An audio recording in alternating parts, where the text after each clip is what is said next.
Hi friends, today topic is గణాలు. గణం అంటే మాత్రల సముదాయం, అంటే లఘువు మరియు గురువుల సముదాయాన్ని గణాలు అంటారు. ఏకాక్షర గణాలు రెండు, అవి లఘువు, గురువు. లఘువు ఒకే అక్షరం లఘువు అయితే లఘువు ఎల్ లేదా ఒకటి లా అనే గుర్తు రాయాలి.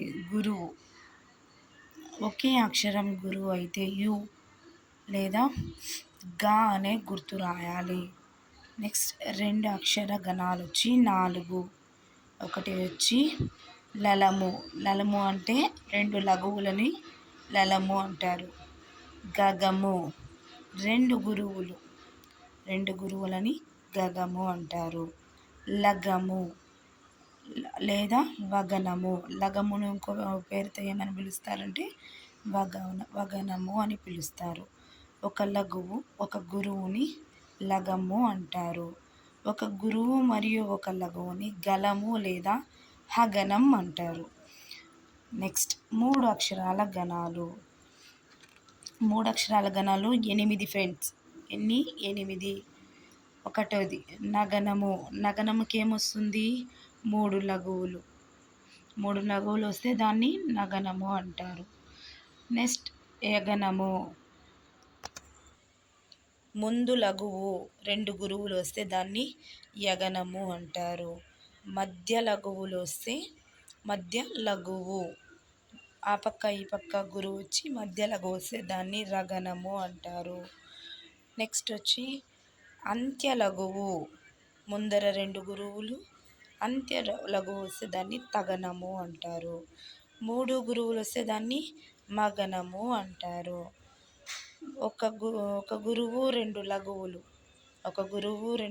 వస్తే భగనము అంటారు. మధ్య గురువు వస్తే జగనము. అంత్య గురువు అంటే ముందర రెండు లఘువు వస్తే సగనము. ఏమంటారు ఫ్రెండ్స్? సగనము. మూడు అక్షరాల గణాలను సులభంగా నేర్చుకునే పద్ధతి. ఫ్రెండ్స్, మీ తారజ బాణస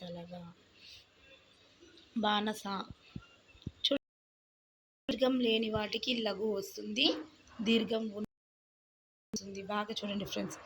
యా అనే దానికి దీర్ఘం లేదు కాబట్టి స్వాక్షరము, దానికి లఘువు. మా గురువు, తాకి గురువు, రాకి గురువు. జాకొచ్చి దీర్ఘం లేదు కదా ఫ్రెండ్స్, దానికి లఘు వస్తుంది. బాకి దీర్ఘం ఉంది కాబట్టి గురువు. నాకి వచ్చి దీర్ఘం లేదు కాబట్టి లఘువు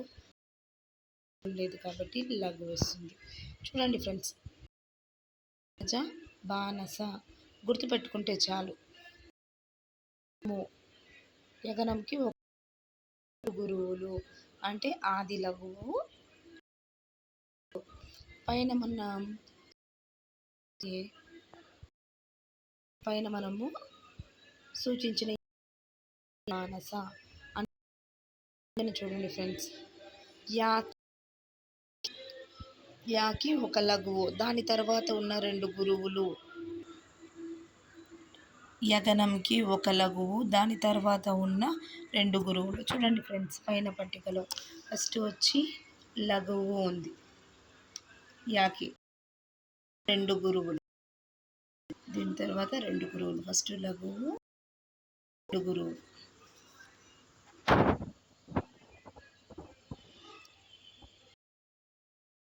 ఇలాగే వస్తుంది ఫ్రెండ్స్. యగనంకి వచ్చి రెండు గురువులు. అయిపోండి ఫ్రెండ్స్. గురువులు. యగనంకి వచ్చి అంత్య లఘువు రెండు గురువులు. రగనంకి వచ్చి మధ్య లఘువు రెండు గురువులు. వచ్చి ఆ పక్క ఈ పక్క లఘనం. మొదటి లఘువులు, మూడు లఘువులు. సగనం అంటే అంత్య. ఇక్కడి వరకు క్లియర్గా అర్థమైంది కదా friends? Any doubts comment please. 4 అక్షర గణములు. నలము. నలము అంటే 4 లఘువులు. లఘువు అయితే నలము వస్తుంది. గగనం అంటే ఏం ఫ్రెండ్స్? 3 లఘువులు. 3 లఘువులు. నగనం మీది లఘువు అయితే 4 లఘువులు. నగనము నగము 3 లఘువులు 1 గురువు. మీద గురువు అయితే పైనేమి నల్లము అంటే అయితే 4 లఘువులు. మీద గురువు అయితే లఘువులు 1 గురువు. నెక్స్ట్ సలము అంటే 2 లఘువులు 1 లఘువు. అంటే నగనం మీది లఘువు అయితే సలము వస్తుంది. నగనముకి వచ్చి గురువు వస్తుంది. నగనము మీద లఘువు అంటే నగనము తర్వాత సారీ ఫ్రెండ్స్, సలము తర్వాత సలానికి ఏమొస్తుందంటే సగనంకి వచ్చి గురువు వస్తుంది ఫ్రెండ్స్. సగనము మీద లఘువు, సహనం మీద లఘువు అంటే 1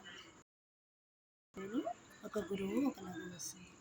నెక్స్ట్ ఫ్రెండ్స్ ఇంద్రగణములు. ఇంద్రగణములు 6. అవి నల, నగ, సల. సూర్యగ్రహణములు వచ్చి 2. నగనము, హగనము.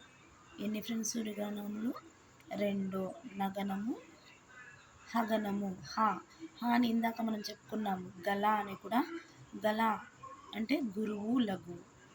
గురువు లఘువు ఉండేదాన్ని 2 అక్షర గణాల్లో మనం హగనము లేదా గలము అని కూడా అంటాము. నెక్స్ట్ ఎత్తి. ఎత్తి మొదటి అక్షరంను ఎత్తి అంటారు. ప్రతి పాదం ఏమంటారు? యతి మైత్రి. ప్రతి పాదము సమానమైన అక్షరము స్థానములో వచ్చుటను యతి మైత్రి అంటారు. ఫ్రెండ్స్ పద్యములోని అక్షరంతో సమానమైన వచ్చుటను యతి మైత్రి. ఒకసారి ఎగ్జాంపుల్ చూద్దాము ఫ్రెండ్స్. కమలా నర్తించు కరము కరములు. కమలాక్షు నర్తించు కరములు కరములు. దీంతో ఫస్ట్ కానిది యతి అవుతుంది. కరములలో ఫస్ట్ కానిది యతి మైత్రి అవుతుంది. నెక్స్ట్ ప్రాసయతి అంటే పద్యమునందు యతికి మారుగా ప్రాస నియమమును పాటించును ప్రాసయతి అంటారు. పద్యమునందు యతికి మారుగా ప్రాస నియమమును పాటించుటను ప్రాసయతి. పద్యము యతి పద సమూహాలను పద్యము అంటారు. పాద నియమం కలిగి యతి ప్రాసలతో కూడిన పద సమూహాలను ఏమంటారు? పద్యము అంటారు. ప్రాస నియమం. ప్రాస నియమం పద్యంలోని మొదటి పాదం నందలి 2 ఏదైతే ఉంటుందో అదే అక్షర పాదాల యందు 2వ అక్షరంగా వచ్చుటను. అంటే పద్యంలో ప్రతి పాదంలో 2వ అక్షరం ఏదైతే ఉంటుందో 3 పాదాలలో కూడా ఉంటుంది. దీనిని ప్రాస నియమం అని అంటారు. ఓకే ఫ్రెండ్స్, ఈరోజు మనము గణాలు, యతి, ప్రాసయతి, పద్యము, గణాలు, ఇంద్రగణాలు, ఏకక్షర గణాలు, ద్విగణాలు, త్రిగణాలు, 4 అక్షర గణాల గురించి తెలుసుకున్నాం. ఇందులో ఏమన్నా డౌట్ ఉంటే ప్లీజ్ కామెంట్. ప్లీజ్ మీకు ఏమన్నా డౌట్ ఉంటే ఏ సబ్జెక్ట్ కామెంట్ చేయండి. నేను మీకు ఆ సబ్జెక్ట్ చాలా సులభంగా